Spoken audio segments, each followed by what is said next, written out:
दोस्तों, खानों का मजा है मौसमों के साथ। गर्मियों में अच्छी लगती हैं हल्की फुल्की सब्जियां, सलाद, रायते और ठंडे ठार मशरूबात। और इसी तरह सर्दियों में अच्छे लगते हैं उसके मखसूस खाने। और उन्हीं खानों में से एक है हमारा सबका फेवरेट पालक गोश्त। तो आज हम पालक गोश्त बना रहे हैं। पहले हम काम ये करेंगे कि आपको पालक दिखाते हैं कि किस तरह से हमने उसको साफ करना है, धोना है। उसके अंदर जितनी भी मिट्टी या इम्प्योरिटीज होंगी उसको निकाल देना है, उसको काटना है, उसको पकाना है और फिर उसको ग्राइंड करना है। सबसे पहले तो मैंने ये किया कि एक गठरी पालक ले ली। उसमें जो गले सड़े पत्ते थे वो मैंने निकाल फेंके और बाकी के जो हरे और अच्छे ताज़ा पत्ते थे वो सब मैंने इस गहरे बर्तन के अंदर, आप कोई भी पॉट ले सकते हैं। मेरे पास ये गहरा पॉट था जिसके अंदर ढेर सारा पानी भर के उसमें पालक को भिगोया जा सकता था। एक एक पत्ते को साफ करना बहुत मुश्किल काम है, लेकिन इस तरह से जब आप पालक के पत्तों को भिगो देते हैं तो मिट्टी नीचे बैठ जाती है और आपको साफ सुथरे पत्ते मिलते हैं। अगर पालक ज़्यादा गंदी है तो 2 मरतबा आप उसका पानी चेंज कर लें। बिल्कुल फ्रेश वाले पत्ते मैं यूज़ कर रही हूँ। डेफिनेटली अगर आप गले सड़े पत्ते इस्तेमाल करेंगे तो उसका टेस्ट पर इफ़ेक्ट आएगा। ताज़ा पत्ते सिर्फ अपने खाने में डालें। अब मैं ये करूँगी कि इसके सिर्फ पत्ते तोड़ लूँगी और ये जो टहनियाँ मोटी मोटी हैं इनको फेंक दूँगी। किचन 123 में तो रोज़ मज़े मज़े के खाने बन रहे हैं, लेकिन आपको कैसे पता चलेगा? क्या आपने बेल बटन प्रेस कर दिया? क्या आपने सब्सक्राइब कर दिया? अगर नहीं किया तो जल्दी से सब्सक्राइब कर दें और बेल बटन को भी प्रेस कर दें, ताकि जो ही मैं एक बहुत ही टेस्टी रेसिपी अपलोड करूं आपको फौरन नोटिफिकेशन मिल जाए। इसका फ़ायदा आपको ये होगा कि आपको ज़्यादा सोचना नहीं पड़ेगा कि आज क्या पकाया जाए। पालक के पत्तों की डंडियां मैंने अलहदा कर ली, सिर्फ पत्ते निकाल लिए। आप देखिए फ्रेश पत्ते कितने खूबसूरत लग रहे हैं। अब मैं इनको काटती जाऊंगी।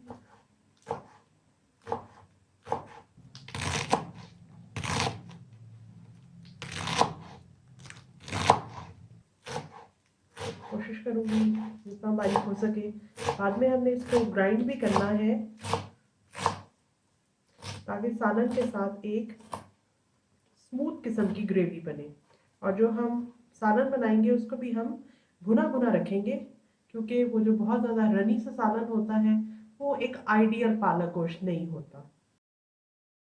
पालक को पकाने के लिए बहुत सारा पानी भरकर उसके अंदर पालक को बॉईल करने और फिर अलहदा निकालने की ज़रूरत नहीं होती। सिर्फ हम इसके अंदर हाफ कप जितना मामूली सा पानी डालेंगे। पालक के अपने अंदर इतना पानी होता है जिसके अंदर वो गल जाती है और रिड्यूस होकर बिल्कुल कम रह जाती है। हम पालक को बॉईल करने के बाद और उसको रिड्यूस करने के बाद ये करेंगे कि चिकन का सालन बनाएंगे। और जब वो सालन बनकर तैयार हो जाएगा, गल जाएगा, तो एंड पर हम पालक ऐड करेंगे। तो ऐसा करते हैं कि हाफ कप पानी मैं देगची में डाल देती हूँ। इसका मकसद सिर्फ ये है कि देगची के अंदर पालक के पत्ते चिपके ना। देगची में सिर्फ मैंने हाफ कप जितना पानी डाला है और पालक का अपना पानी इतना ज़्यादा होगा कि हमें मज़ीद कोई पानी ऐड करने की कोई ज़रूरत ही नहीं पड़ेगी। उसी के अंदर पालक जो है वो पक जाएगी और कम रहकर ऐसे लगेगा कि कहीं गायब ही हो गई है। ढूंढो ढूंढो किधर है पालक। 10 मिनट्स हो गए हैं।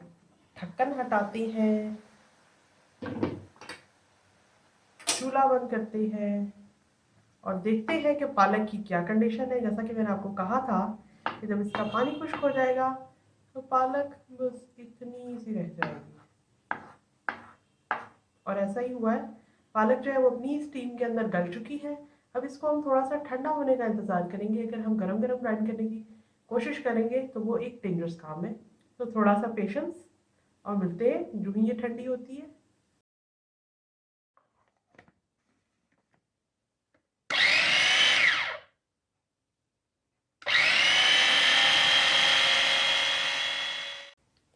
पालक ठंडी हो गई थी, इसको मैं ग्राइंडर में डाल के ग्राइंड कर रही हूँ। पालक जो है वो 10 मिनट्स के अंदर ही पक गई थी। उसको मैंने ठंडा होने दिया, उसके बाद इसको ग्राइंड कर लिया और इस फॉर्म में आ गई है। रिड्यूस होकर बहुत ज़्यादा थोड़ी सी रह गई है, तकरीबन आधा किलो पालक थी और आप इसमें देखेंगे इसमें नमी बिल्कुल कम है। जब चिकन के एंड पर हम इसको ऐड करेंगे, यानी चिकन के गलने के बाद, तो फिर हमारा जो पकाने का प्रोसेस है वो बहुत ज़्यादा शॉर्ट और इजी हो जाएगा। ग्राइंड करने से पालक गोश्त का टेक्सचर बेहतरीन आता है, जैसा आपको शादियों में मिलता है। भुना भुना सा सालन, ये उस तरह का सालन उसी सूरत में बनता है जबकि आपकी पालक जो है वो ग्राइंड की गई हो। हेलो हेलो हेलो जी, आ गए हैं हम। येलो प्लेट में मैंने आपको पालक को उबालने के बाद, ग्राइंड करने के बाद और इस फॉर्म में आने के बाद दिखाया था। अब मैंने इसको इस मोड में कन्वर्ट कर दिया है। प्लेट के अंदर ज़ाहिर है कि पालक को नहीं रखा जाता, वो तो मैंने आपको दिखाने के लिए कि ये किस फॉर्म में होगी रिड्यूस होने के बाद प्लेट में डाला था। बहरहाल अब मैंने इसको बोल में डाल दिया है। अब पालक गोश्त पकाने का अगला प्रोसेस ये होगा कि हम चिकन को पकाएंगे और जिस तरह रेगुलर सालन बनाया जाता है उसी तरह ही पकाया जाएगा, लेकिन उसमें एक क्रीमी टेक्सचर ऐड करने के लिए हम एंड पे मलाई और दूध का उसमें एडिशन करेंगे और थोड़ा सा कुक करेंगे। तो सबसे पहले तो देख लेते हैं कि क्या क्या इंग्रेडिएंट्स हमारे पास हैं। पालक चिकन बनाने के लिए 1/2 kg चिकन लिया है, 2 टीस्पून अदरक लहसुन का पेस्ट, 4 टमाटर जिसको मैंने काट लिया, 2 मीडियम प्याज लेकर उनके स्लाइसेस कर लिए। अब ये है साबुत मसाला जात, 2 दालचीनी की स्टिक्स, 6 लौंग, 1 बादियान का फूल, 3 हरी इलायची, 1 बड़ी इलायची और 1 टीस्पून भुना हुआ जीरा। पाउडर्ड फॉर्म में जो मसाला जात इसमें इस्तेमाल होंगे 1/4 यानी चौथाई टीस्पून हल्दी, 1/2 टीस्पून लाल मिर्च पाउडर, 1 फ्लैट टीस्पून गरम मसाला पाउडर और 2 टीस्पून इसमें हम नमक डालेंगे। फिर हम थोड़ा सा चेक करके भी देख लेंगे, क्योंकि पालक जो है वो इटसेल्फ थोड़ा सा नमकीन होता है, तो इसकी नमक की एडजस्टमेंट जो है वो हम चेक कर करेंगे। लेकिन अभी फ़िलहाल 2 टीस्पून नमक। 1/2 कप से चौथाई कप तक आप इसमें तेल इस्तेमाल करेंगे। अगर आप इसका थोड़ा सा लाइटर वर्जन बनाना चाहते हैं तो फिर आप पालक चिकन के लिए चौथाई कप ऑयल डालें, उसके अंदर प्याज को फ्राई करें और बाकी का मसाला भूनें। और अगर आप चाहते हैं कि जो एक रेगुलर हमारा देसी स्टाइल है उसमें आप बनाना चाहते हैं तो उसके लिए 1/2 कप कुकिंग ऑयल जो है उसकी मिकदार मुनासिब रहेगी। पालक चिकन के क्रीमी टेक्सचर के लिए तकरीबन 2 किलो खुला दूध जो आप गवाले से लेते हैं उसके ऊपर जो मलाई की लेयर आ जाती है उसको उतार के और तकरीबन चौथाई कप ही दूध इसमें मज़ीद मैंने ऐड किया। ये आप समझें कि आधा कप जितनी मलाई थी और चौथाई कप जितना दूध, इसको मैंने फेंट लिया और उसके टेक्सचर को स्मूथ कर लिया। अगर आपके पास ये मौजूद ना हो तो आप ऐसा कर सकते हैं कि टेट्रा पैक की 1/2 कप क्रीम जो है वो इसके अंदर ऐड कर लें और उसके अंदर फिर थोड़ा सा दूध आप मज़ीद ऐड कर लें, क्योंकि वो थिक बहुत ज़्यादा होती है और ये जो रेगुलर मलाई है ये थोड़ी सी ज़्यादा रनी होती है। इस साइज़ की 2 हरी मिर्चें लेकर मैंने इस तरह कट कर ली हैं छोटे पीसेस में।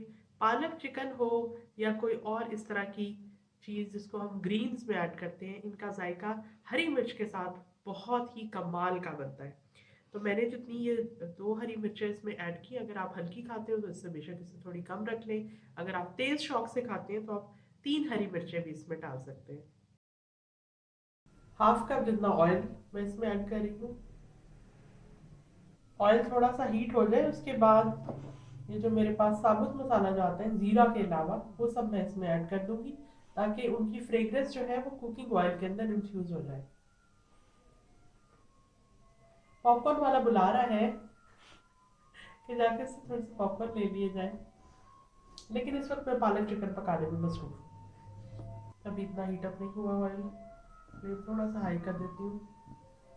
ये जो साबुत मसाला जात है इनमें से बड़ी इलायची और छोटी इलायची का आप दाने निकाल के उसको पीस कर भी डाल सकते हैं। मुख्तलिफ तरीके हो सकते हैं, आज मैं साबुत ही डाल रही हूँ। बड़ी इलायची डाली, हरी इलायची डाली, बादियान का फूल, लौंग,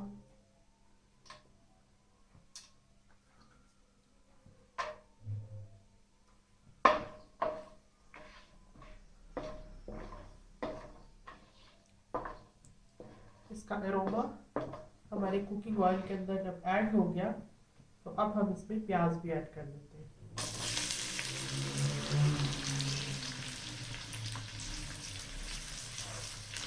प्याज को फ्राई करेंगे। फ्लेम को मीडियम रखेंगे ताकि हर तरफ से प्याज जो है वो इवनली फ्राई हो। प्याज को फ्राई होने में कुछ वक्त लगेगा, इतनी देर हमें पेशेंस से काम लेना होगा। अगर हम फ्लेम को बहुत हाई करके प्याज को ब्राउन करने की कोशिश करते हैं तो वो ठीक तरह से फ्राई नहीं हो पाती। प्याज की देखें ये कंडीशन हो चुकी है, अच्छी तरह ब्राउन हो चुकी है। देखें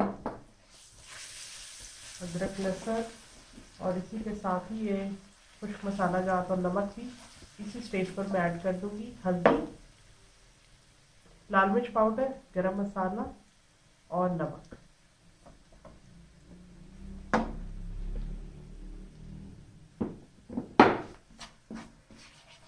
जीरा को भी मैं इसी स्टेज पे, भुने जीरो को इसमें ऐड कर रही हूँ। हरी मिर्च भी इसी स्टेज पे ऐड कर रही हूँ।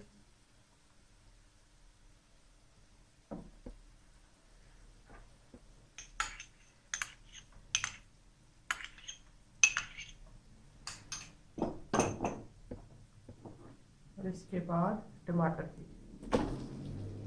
जब ये लाल लाल टमाटर हैं और इनको हमने डिज़ोल्व करके एक प्रॉपर मसाला तैयार करना है। और मसाला तैयार होने की निशानी ये होगी कि ऑयल जो है वो इस मसाले से अलग-अलग हो जाएगा और मसाला हमें भुना हुआ दिखाई देगा। ये टमाटर जो है इनकी ये शक्ल जो है वो तब्दील हो जाएगी और ये बाकी के मसाले के साथ मिक्स होकर घुल जाएंगे।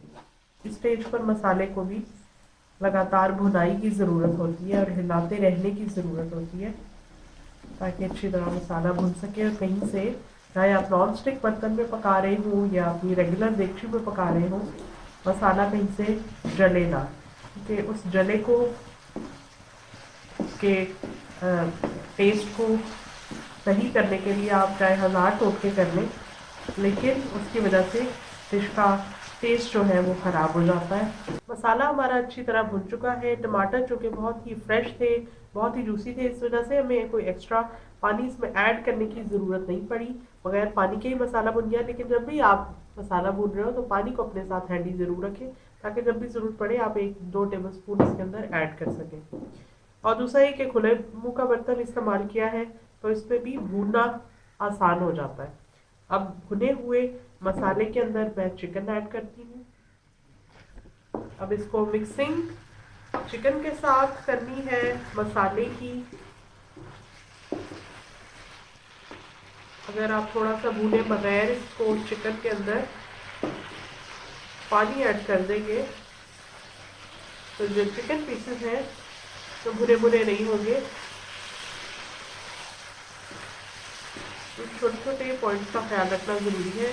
जो चीज़ें डायरेक्टली पानी में डाल के कुक की जाती हैं उसका टेस्ट और टेक्सचर जो है वो बिल्कुल मुख्तलिफ आता है, और जो चीज़ें ऑयल के अंदर भुन के पकती है उनका जायका बहुत अच्छा होता है। हमारी पाकिस्तानी कुकिंग में भुने हुए खाने को ही पसंद किया जाता है। 1 कप पानी मैं चिकन में ऐड कर रही हूँ। इसके अंदर ये 20-25 मिनट के अंदर हमारा चिकन जो है वो टेंडर हो जाएगा, गल जाएगा, और फिर हम इसमें पालक ऐड करेंगे। इस स्टेज पर पालक ऐड नहीं करनी क्योंकि वो उस सूरत में डार्क हो जाएगी। हमारा पालक चिकन बिल्कुल स्याह रंग का बनेगा, देखने में भी खूबसूरत नहीं लगेगा और टेस्ट भी उतना अच्छा नहीं होगा। पॉट के अंदर मेरा चिकन जो है वो गल रहा है। मैंने इस पर ढक्कन लगा दिया है और मीडियम आंच पे तकरीबन 20 से 25 मिनट में मेरा चिकन गल जाएगा। लेकिन इसके दौरान 10-15 मिनट के बाद भी मैं इसको एक बार चेक करूंगी, क्योंकि बाज़ ऐसा होता है कि मसाला जो है वो नीचे चिपकने लगता है, तो थोड़ा सा हम बीच में 1-2 मरतबा चम्मच चला लेंगे। पालक को मैंने चिकन के मसाले के साथ और चिकन पीसेस के साथ मिक्स कर दिया। अब जो उसका कलर है वो चेंज हो चुका है और ग्रीन कलर, लेकिन ये बहुत डार्क कलर नहीं है क्योंकि हमने पालक को बहुत ज़्यादा नहीं पकाया था, ढेर सारे पानी से नहीं पकाया था, बल्कि मामूली से पानी में उसको कुक किया था।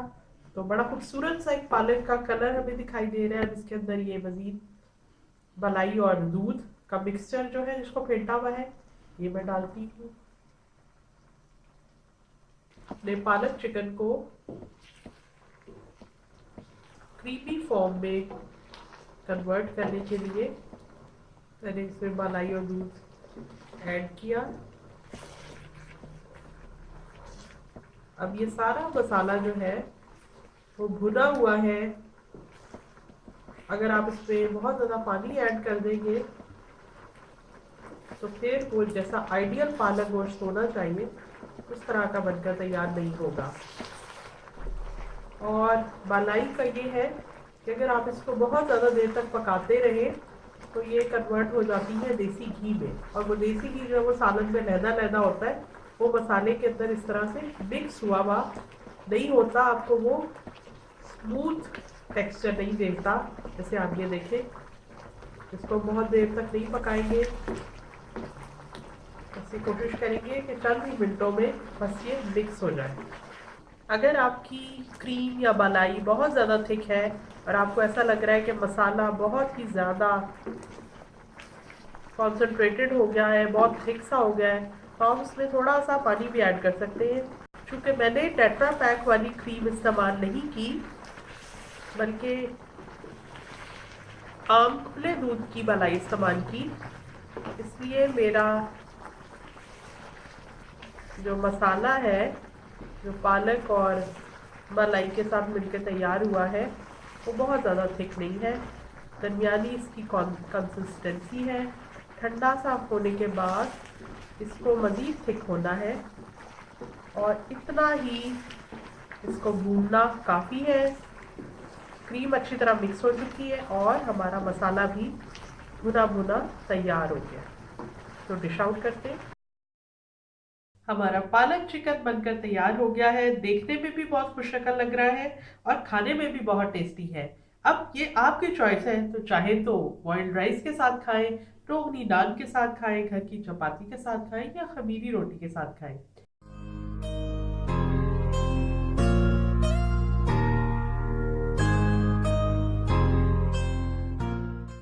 इन टेस्टी रेसिपीज को देखने के लिए आपको बस इतना करना है कि हमारे चैनल किचन 123 को सब्सक्राइब करें और बेल बटन को क्लिक कर दें, ताकि जो ही एक नई रेसिपी अपलोड करूं आपको फौरन नोटिफिकेशन मिल जाए।